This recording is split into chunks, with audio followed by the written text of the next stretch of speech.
आजकल दोस्त जाति और जातिवाद में बड़ा घालमेल कर रहे हैं। जातिवाद एक बुराई है और जाति भारत की सच्चाई है।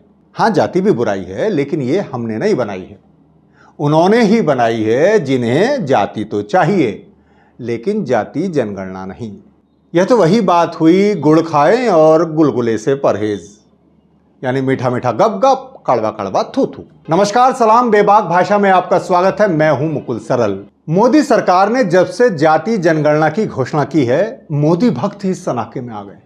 तमाम टीवी एंकर से लेकर बीजेपी समर्थक, उच्च जाति के लोग सदमे में हैं। और समर्थक ही नहीं, बीजेपी और आरएसएस के नेताओं कार्यकर्ताओं से भी कुछ बोलते नहीं बन रहा, समझ नहीं आ रहा। आरएसएस और बीजेपी सैद्धांतिक रूप से जाति जनगणना के खिलाफ रही है। कल जब राहुल गांधी, अखिलेश यादव, तेजस्वी यादव यही मांग उठाते थे तो ये लोग उन्हें देश तोड़ने वाले, हिंदुओं को बांटने वाले बताते थे, साजिश बताते थे। आज इसी वजह से योगी जी से लेकर गडकरी जी और कंगना रनौत जैसे बीजेपी नेताओं के वीडियो वायरल हो रहे हैं, जिसमें वे कह रहे थे बटोगे तो कटोगे, और जो करेगा जात की बात मैं उसे मारूंगा कसकर लात। या जो करेगा जात की बात उसको कस के मारूंगा लात। मोदी जी खुद इसे अर्बन नक्सल सोच कह चुके हैं। सुन लीजिए, ये पूरी तरह अर्बन नक्सल उस सोच का सीधा सीधा प्रकटीकरण है। पहलगांव हमले के तुरंत बाद भी बीजेपी छत्तीसगढ़ के आधिकारिक एक्स हैंडल से यही मैसेज जारी होता है कि धर्म पूछा जाति नहीं। पाकिस्तान से युद्ध की आस लगाए एंकरानी जी अब उदास मन से दिनकर की कविता बांच रही हैं। वही कविता जिसकी पंक्तियां योगी आदित्यनाथ जी ने यूपी विधानसभा में पढ़ी थी। मूल जानना बड़ा कठिन है नदियों का, वीरों का, धनुष छोड़कर और गोत्र क्या होता रणधीरों का। पाते हैं सम्मान तपोबल से भूतल पर सूर, जाति जाति का शोर मचाते केवल कायर क्रूर। पाते हैं सम्मान तपोबल से भूतल पर शूर, जाति जाति का शोर मचाते केवल कायर क्रूर। लेकिन ना योगी जी समझे और ना ये एंकरानी जी जो इस कविता का भावार्थ क्या है वो समझ पाए। यह जाति के माध्यम से जातिवाद पर प्रहार है, वही जातिवाद जो उच्च संपन्न लोगों के लिए समाज को बांटने और शोषण का हथियार है। यह उन्हीं मनुवादियों पर प्रहार है जिन्होंने जातियों को माथे पर तमगे की तरह चिपका रखा था और इसे एक विशेषाधिकार की तरह प्रयोग किया। आज भी वे बड़े गर्व से कहते रहते हैं कि हम ब्राह्मण हैं, हम क्षत्रिय हैं, हम वैश्य हैं और तुम शूद्र और दलित।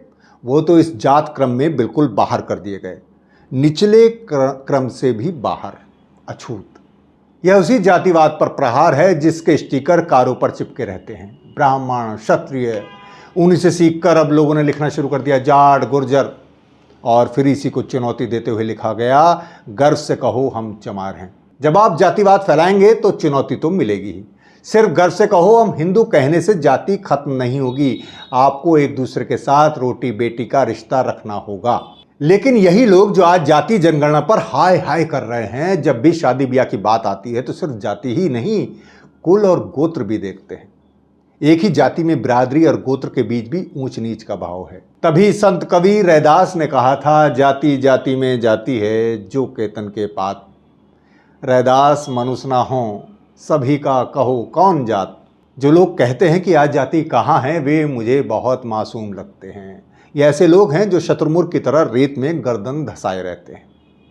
दलितों पर अत्याचार की खबरें तो रोज छपती हैं। पिछड़ों से भी सवर्णों की कम नफरत नहीं है। वो तो अब पिछड़े कुछ सबल हो गए हैं, इसलिए उनके ऊपर उनका ज़्यादा बस नहीं चलता, वरना उन्हें भी पानी का घड़ा छूने या घोड़ी पर बैठने पर सजा दी जाए। यूपी के पूर्व मुख्यमंत्री और समाजवादी पार्टी के अध्यक्ष अखिलेश यादव खुद बताते हैं कि कैसे एक मंदिर में जाने के बाद पूरा मंदिर गंगा जल से धुलवाया गया। तो जब एक इतने बड़े लीडर के साथ ऐसा भेदभाव हो सकता है तो फिर आप आम लोगों के लिए क्या व्यवहार होगा, उसकी कल्पना कर लीजिए। और कल्पना क्या, शर्मा जी, गुप्ता जी, सिंह साहब, अपने आसपास देख लीजिए, और आसपास ही क्या, अपने गिरबान में झांक लीजिए।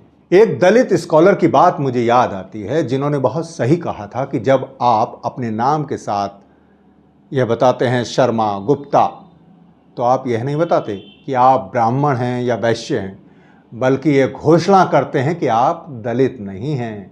और अब तो शर्मा जी ने शर्मा की जगह चतुर्वेदी, त्रिवेदी, शुक्ला, मिश्रा ज़्यादा इस्तेमाल शुरू कर दिया है। गुप्ता जी भी ऐसी कर रहे हैं, सिंह साहब भी ऐसी कर रहे हैं, क्योंकि इनका कहना है, मानना है कि अब तो ये सब कोई भी लगा लेता है, ये सब तो इन्हें अपने आप को कुछ अलग बताना है, क्योंकि ये कुछ महान है उनसे। तो ज्ञानियों सुनिए, जाति जनगणना से जातिवाद या जाति का बंटवारा नहीं बढ़ेगा, वो तो पहले से ही है, बल्कि इससे जातियों की सही संख्या और स्थिति पता चलेगी। जाति अगर बीमारी है तो इस गणना से उसका इलाज खोजने में मदद मिलेगी, न कि जातिवाद बढ़ाने में। हालांकि जाति जनगणना पहला कदम है, असल बात इसके क्रियान्वयन की है, यानी पिछड़े वर्ग के विकास के लिए किस तरह की योजनाएं बनाई जाती हैं और उन्हें कैसे लागू किया जाता है। यही बात राहुल और अखिलेश कह रहे हैं। वरना आप जानते हैं कि SC ST की गणना तो हर जनगणना के साथ अलग से होती आ रही है। उससे दलित आदिवासियों की स्थिति में कुछ सुधार तो हुआ है, लेकिन ज़मीन पर अभी बहुत बड़ा व्यापक बदलाव नहीं हुआ है। इसलिए देखना होगा कि जाति जनगणना कब तक कराई जाती है और उससे मिले आंकड़ों का कैसे बेहतरी के लिए प्रयोग किया जाता है, या ये भी केवल एक राजनीतिक शोषा बनकर रह जाता है जैसे अब तक रहा है। 15 लाख या 2 करोड़ की नौकरियां या इसी तरह के तमाम वादे। शुक्रिया।